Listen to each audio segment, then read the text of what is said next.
Louvado seja o nome do Senhor.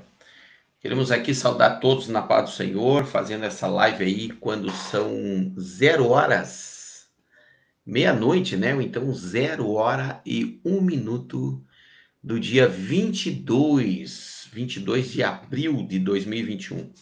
Queremos saudar a todos na paz do Senhor e convidar você que está assistindo esse vídeo aí a compartilhar, tá bem?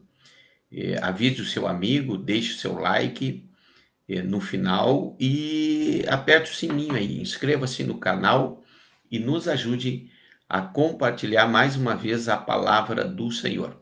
Nós temos aqui uma palavra forte, uma palavra poderosa, onde faz com que nós venhamos descansar no Senhor, né? Confiar poderosamente no Senhor, porque só Ele pode nos ajudar, tá bem?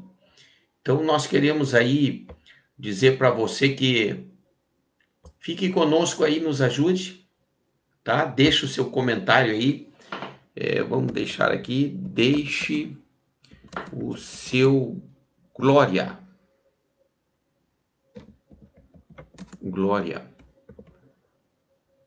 deixe o seu glória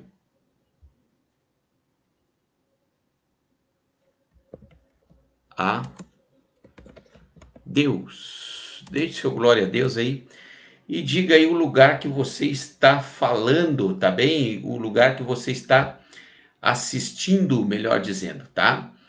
Estamos aí então nesse dia maravilhoso aí que o Senhor nos proporcionou.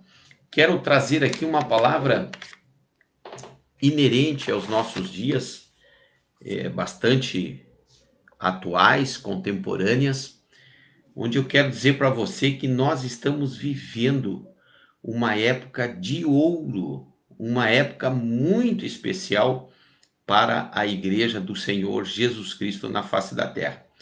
Nós estamos aí ante ao arrebatamento da igreja, muito próximo, muito próximo.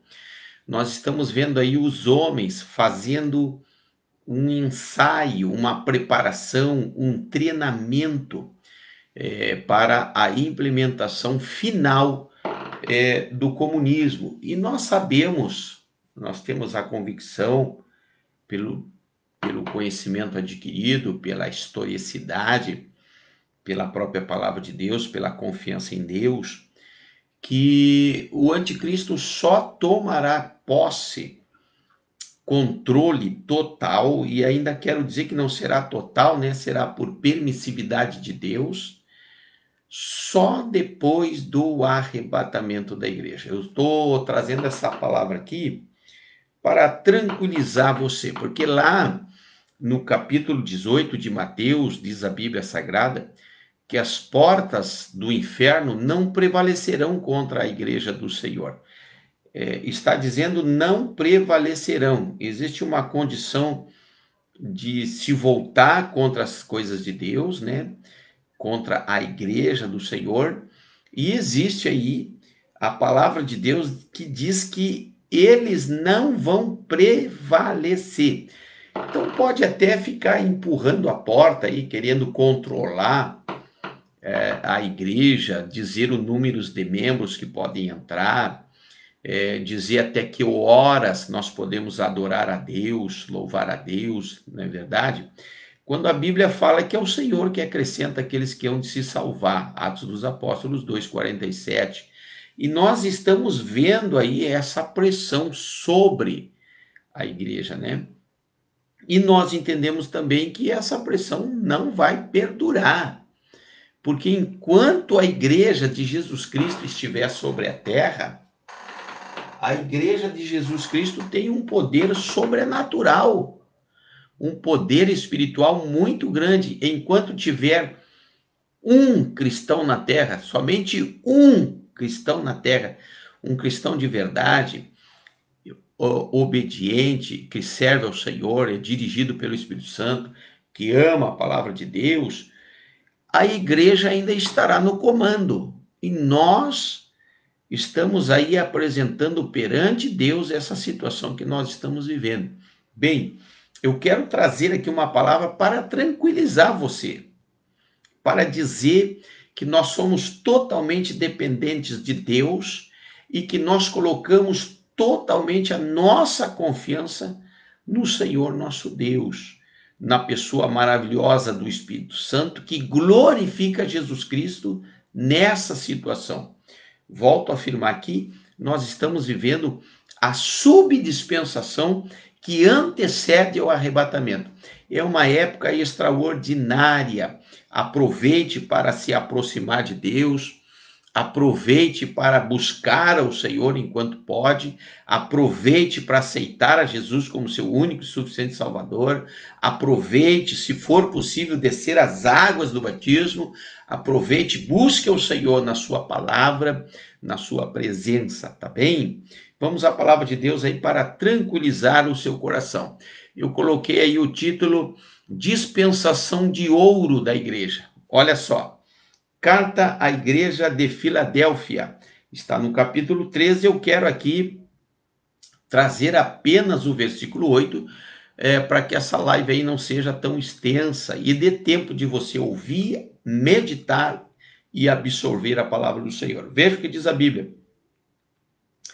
Conheço as tuas obras, diante de ti pus uma porta aberta, que ninguém pode fechar. Sei que tens pouca força, entretanto, guardaste a minha palavra e não negaste o meu nome.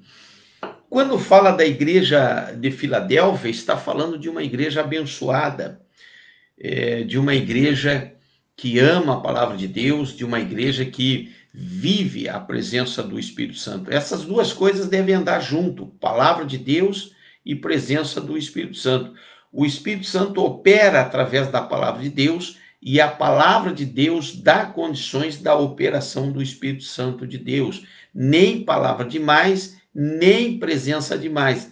Os dois fatores, palavra de Deus e Espírito Santo, têm que andar junto como um pássaro que voa. Se voa só com uma asa, cai para um lado, se voa para outra, cai do outro. E a Bíblia traz ali em Mateus 25, em que existe azeite na lâmpada e de reserva, que não é outra coisa senão a palavra de Deus e a própria presença do Espírito Santo, que tem que dar uma suporte para a outra. Amém? Então vejamos aqui o versículo 8. A palavra de Deus está dizendo assim: conheço as tuas obras.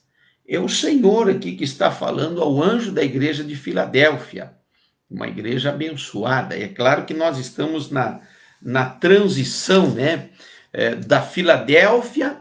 A Filadélfia cresceu e vem caindo e está surgindo aí a Laodiceia. Mesmo assim, tem muitos crentes fiéis aí, né?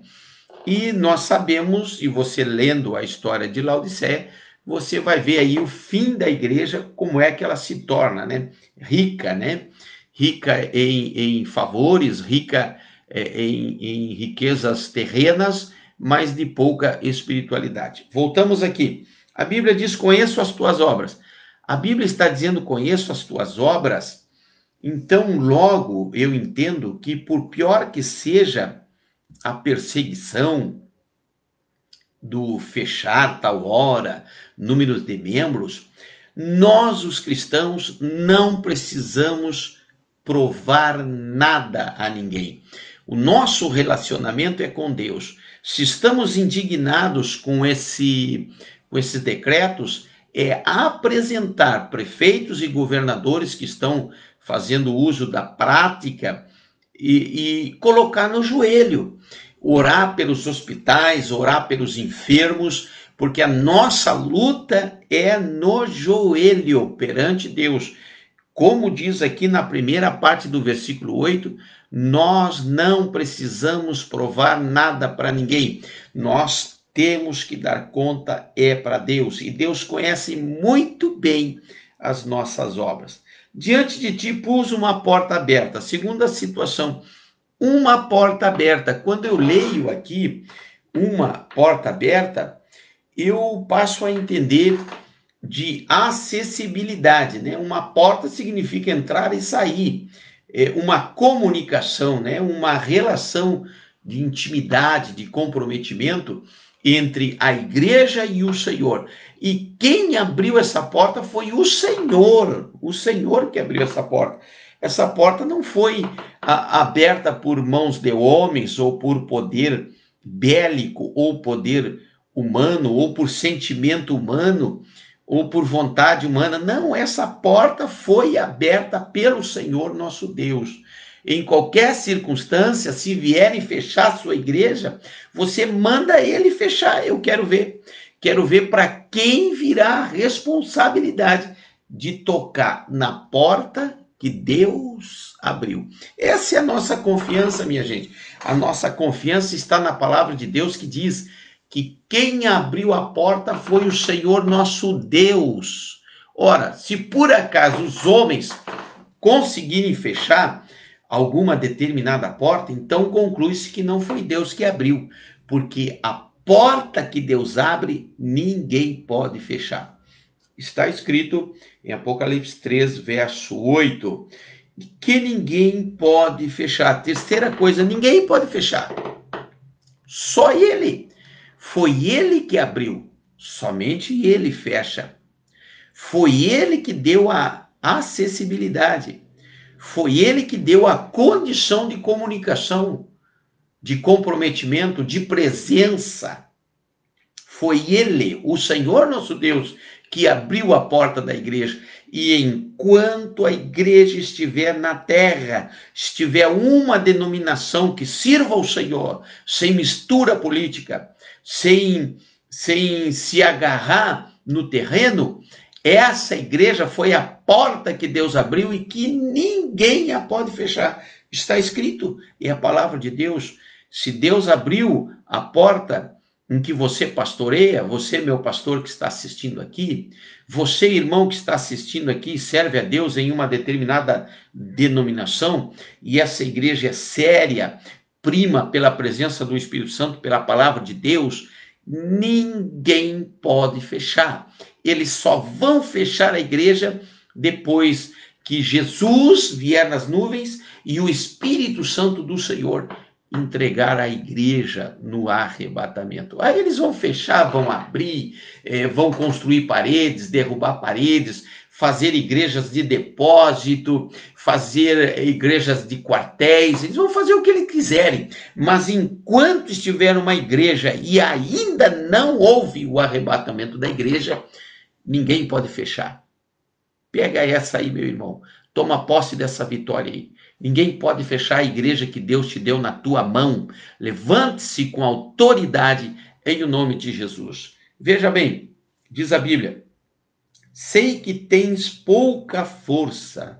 Quando a Bíblia está me falando aqui, sei que tem pouca força, a Bíblia está me falando aqui de humanidade, né? Porque igreja é espiritual. Igreja é um mundo espiritual, é uma realidade espiritual, onde estão ali as ferramentas do Espírito Santo, a ação de Deus, a operação de Deus, a salvação de almas.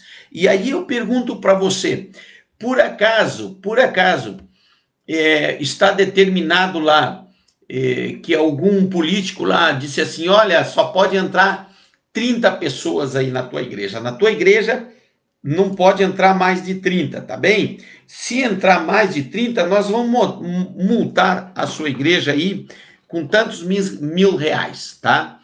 Agora eu pergunto, se por acaso entrou 30 pessoas na tua igreja, tá bem? E lá fora tem alguém desesperado, tem alguém a ponto até mesmo de tirar a sua própria vida e que está precisando ouvir uma palavra de Deus. Aí você faz o quê? Você coloca para dentro, tira um que está lá, que também precisa ouvir a palavra de Deus, que talvez venha a ser curado naquele momento. O que você faz? Coloca aquele lá de fora, tira o que está lá dentro, ou diz para aquele que está lá fora ir embora para casa, porque os homens decretaram que não pode entrar mais ninguém na igreja? Eu quero perguntar, quem é que vai dar conta dessa alma? Porque já estão demonstrando que não estão se importando com as almas, não é? E aquela pessoa que está lá fora entra, aceita Jesus, né? De repente chega a fiscalização ali, multa, manda fechar. E as outras pessoas que viriam depois, ansiadas, angustiadas, destruídas emocionalmente por causa dessa pandemia que está aí, que atormenta, que amedronta antes de matar, que coloca medo antes de matar. Me diz, como pode o homem tocar na igreja? Aí a Bíblia vem me dizendo aqui que o homem por si, ele tem pouca força. Quando tem pouca força, age o Senhor. Quando nós não podemos, o Senhor pode. Quando nós somos pequenos, nosso Deus é grande. E é essa a virtude da igreja, uma porta aberta que ninguém pode fechar, embora esteja na administração humana, mas debaixo da unção do Espírito Santo. Embora com pouca força, é guardada por Deus. Sabe por quê? Porque a Bíblia diz lá no seu final: entretanto, guardaste a minha palavra e não negaste ao meu nome. Guardados na palavra, guardados nos conceitos de Jesus Cristo. Eu vou melhorar a frase: agarrados na palavra de Deus, agarrados no conceito de Jesus, tudo que Jesus representa. Por isso que Deus guarda a sua igreja. Então, se vier alguém fechar a sua igreja aí, desafie essa pessoa com as suas próprias mãos, fechar a porta. Vamos ver o que acontece. Se fechar a porta e não acontecer nada, é porque essa igreja não é de Deus. Mas se fechar a porta e acontecer alguma coisa para aquele que fechou a porta, meu irmão, trate de abrir rapidamente essa porta, porque essa porta foi Deus que abriu e ninguém a pode fechar. Receba essa palavra aí, em o nome de Jesus, confiado que igreja não é coisa dos homens, não, irmão. Igreja é coisa de Deus, onde se ora, quer dizer, se fala com Deus, onde se adora, quer dizer, se elogia a Deus, e onde Deus fala com o homem através da sua palavra, da pregação do evangelho. Enquanto a igreja estiver na terra e ainda não se deu o arrebatamento, ninguém pode fechar a porta da igreja. Volto lá em Mateus 18. Podem até tentar, mas não vão prevalecer. Receba essa palavra. E aí daquele que tocar na menina dos olhos de Deus, receba essa palavra em nome de Jesus, tá bem? Fica aí, vamos ver quem está aqui, tá bem? E a gente já encerra a nossa live aí. E eu vou pedir para você aí, meu irmão, eu vou pedir para você aí, minha irmã, compartilhar esse vídeo forte. Mostre para o seu pastor, para o seu obreiro, para aquele irmão aí que está, quem sabe, desanimado, tá? Mostre para ele, porque eu tenho a certeza aí que Deus vai falar de maneira poderosa, tá bom? Vamos lá, olha aqui, ó. Nós vamos publicar no Facebook, para ficar rodando, José Luiz Fagundes, e também na página da igreja, Geração Peregrinos, Igreja Evangélica Geração Peregrinos, também no blog, Peregrino Pregador, blogspot.com, tá bom? E também no site da igreja, www.geraçãoperegrinos.com, e também no YouTube. No YouTube o nosso canal é Pregador Fagundes. Nós estamos muito felizes que já passamos aí de 2.000 assinaturas e vamos chegar a 3.000 logo, logo, contando com a tua ajuda, com a tua inscrição. Vamos encerrar aqui. Forte abraço, Deus abençoe você e a sua família.